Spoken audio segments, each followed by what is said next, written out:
काळे पाटील आहेत, मजबूत आणि कणखर. त्यांना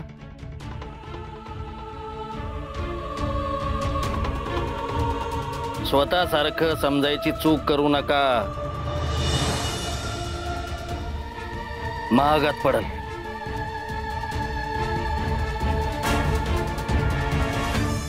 दादासाहेब,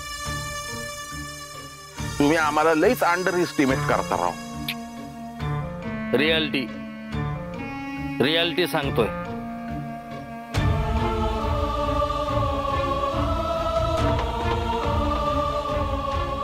आणि सत्य नेहमी कडू असतं राया बाबूजी.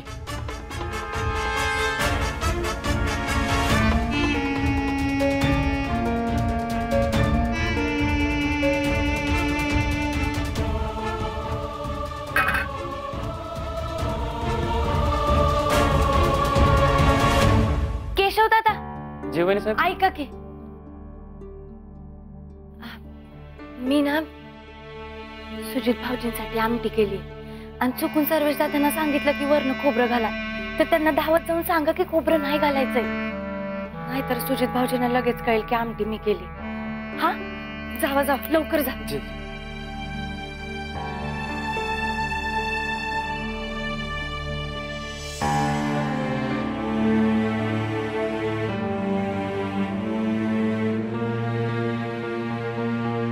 वहिनी दिली.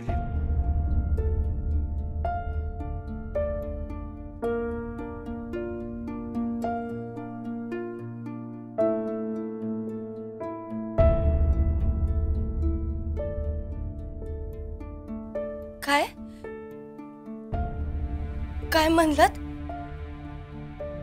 संजय,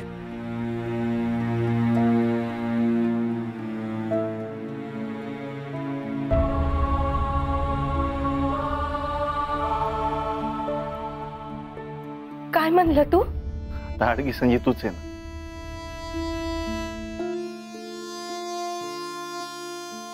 थँक्यू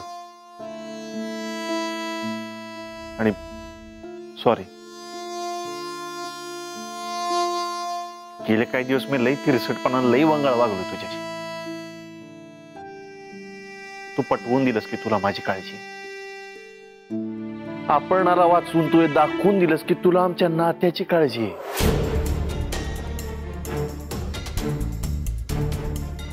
संजय, खरं सांगू का,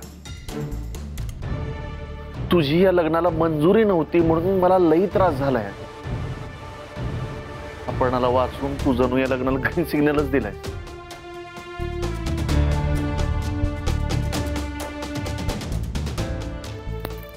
असं आहे होय? इथे तर सगळ्याच गैरसमज होऊन बसलाय. हे बघा सुजित भाऊजी,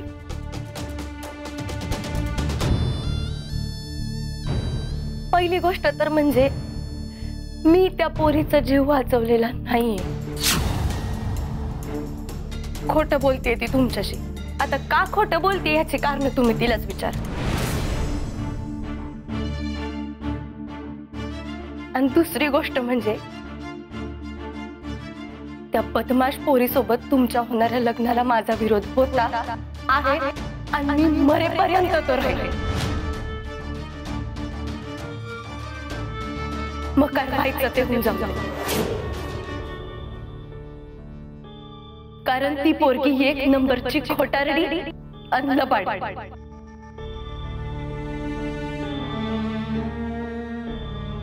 ती जर तुमच्या आयुष्यात आली ना तर तुमचं आयुष्य उद्ध्वस्त होईल. आणि तुमचा ढाबा बंद करून तिने आधीच तुमच्या बरबादीला सुरुवात केली आहे हे तुम्हाला का कळत नाहीये?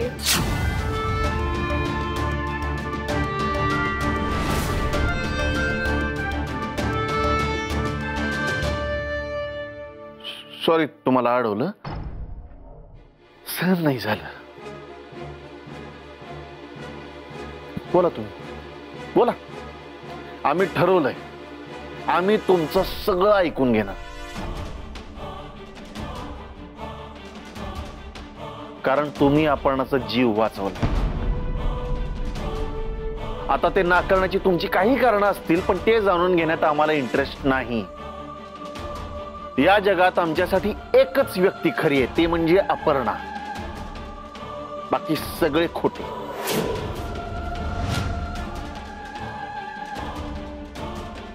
तेव्हा तिनं जर सांगितलं की तुम्ही तिला वाचवलं म्हणजे तुम्ही तिला वाचवलं. त्यामुळे आम्ही ठरवलंय की इथून पुढे आम्ही तुमचं सगळं ऐकून घेऊ, पण काहीही पटवून घेणार नाही.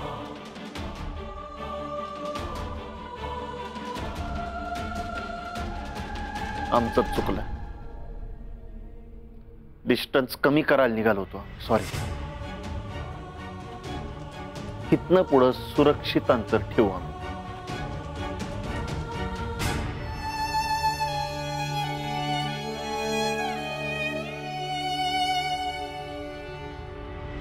एक रिक्वेस्ट करू का? आपण आता ढाले पाटलांची सून बनवून या घरात येईल. तेव्हा जशा राजश्री वहिनी तुमच्याशी वागल्या होत्या तसा वागायचा विचार करा.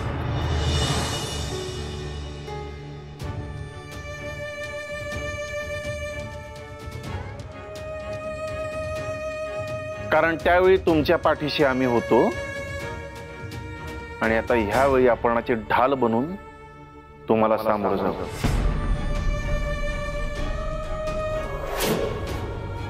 कारण मी वसाच घेतला तसा. लग्नच करणार आहोत ना, तेव्हा आमच्याशी काय वागायचं ते वागा, पण अपर्णाशी सांभाळून बोला.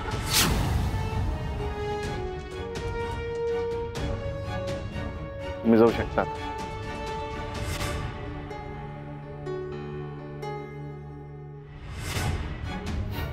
असं आहे का?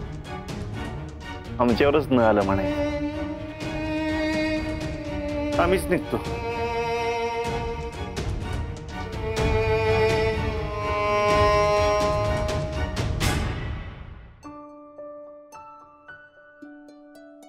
हे म्या आणि त्याच्यासोबत ही लोक कोण आहेत?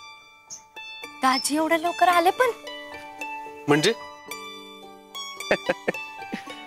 नमस्कार रंजितराव. नमस्कार नमस्कार नमस्कार. हे म्या असं अचानक? आणि चिमणीने बरं सोडलं तुला? आणि हे कोण? आता चिमणीचा काका अडचणीत असल्यावर आणि हे तिला कळाल्यावर चिमणीने चिमणीची आई मला घरात बसून घेतील काय? म्हणजे बस का रंजा. अरे तू सांगितलं नाहीस म्हणून आम्हाला काय कळत नाही वे? आता तू अडचणीत असल्यावर तुझा हा साडू भाऊ घरात बसेल का? धावून येणार नाही का तुझ्यासाठी? हो पण मग बघ, संजू बाबांना सगळं सांगितलंय मला. तुझ्या शेतावर काम करणाऱ्या लोकांच्यावर हल्ला झाला ना, परवा तुझं काम बघितलंय. लय व्यवस्थित करायला लागते. जिकरीचं काम आहे ते. आता कुठे नवीन नवीन काम सुरू झाले, त्यात अडचण नको म्हणून ह्याच घेऊन आलो.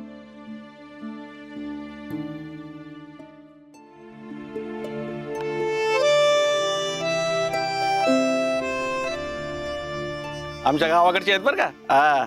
नव्या दमाची अशी वाघासारखे आहेत. तुझं काय ते व्यवहाराची फॉर्मॅलिटी आहे ती त्यांच्याशी बोलून घे. आणि मग काय घ्यायचं ज्योतिबाचं नाव, ज्योतिबाच्या नावानं चांग भलं म्हणायचं करायचं सुरू. तटत नाही. हे म्या माझा खूप मोठा प्रॉब्लेम चुटकीसरशी सोडवलायस तू. अरे तू माझ्या चिमणीचा काका आहेस काका. तुझा प्रॉब्लेम तो माझा प्रॉब्लेम. काय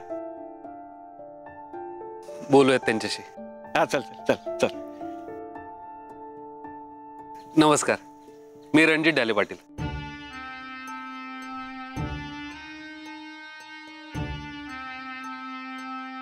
एक मिनिट. पाया जर पडणार असाल तर आत्ताच घरी जावा. कळलं काय? हे बघा, आपण शेतात सोबत काम करणार आहोत.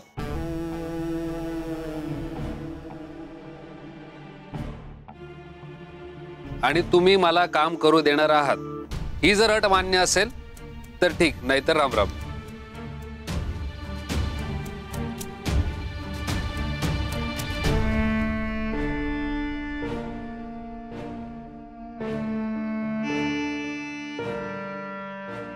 बरं, नावं सांगा ना तुमची. नरसू, पशा, आनंद, अक्षय, आकाश.